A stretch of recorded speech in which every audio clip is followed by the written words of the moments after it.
শবে বরাতে মূলত কি কি আমল আছে? শবে বরাতে কি কি আমল আছে ভাই? শবে বরাত উপলক্ষে ওই রাতে করার জন্য হাদিসে আলাদা করে এই আমল, এই নামাজ, এত সূরা, এতবার, এরকম কোনো কথা কোনো বিশুদ্ধ হাদিস দ্বারা প্রমাণিত না। কিন্তু আমরা অনেকে মনে করি শবে বরাতের নামাজ এত রাকাত, প্রথম রাকাতে অমুক সূরা এতবার, দ্বিতীয় রাকাতে তমুক সূরা অতবার, এরকম একটা গদবাদা সিস্টেম আমরা অনেকে বানাই নিছি না? এগুলোর কথা কোনো হাদিস দ্বারা কিন্তু প্রমাণিত না। হাদিসের নামে, ইসলামের নাম মন গড়া কিছু করলে সেটা কিন্তু জায়েজ হবে না। তাহলে আমি কি করতে পারি? মধ্য শাবানের রাত, যেটাকে আমরা শবে বরাত বলি, এই রাতে আল্লাহ তাআলা বান্দাদেরকে সাধারণ ক্ষমা ঘোষণা করেন। এই রাতের একেবারে কোনো মর্যাদা নাই, ব্যাপারটা সেরকম না।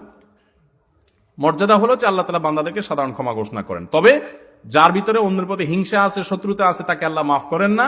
আর যে শিরকে লিপ্ত, আল্লাহ তাকে মাফ করেন না।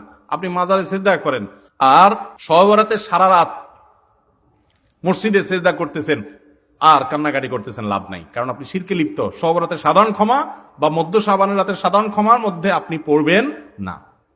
এই জন্য শবে বরাতে আল্লাহ তাআলা সাধারণ ক্ষমা যদি আপনি পেতে চান, তাহলে আপনার কি করতে হবে? আপনার নিজেকে শিরক থেকে মুক্ত করতে হবে। শত্রুতা বিদ্বেষ কারোর প্রতি রাখা যাবে না, সবাইকে মাফ করে দিতে হবে। আল্লাহ আমাদেরকে তৌফিক দান করুন।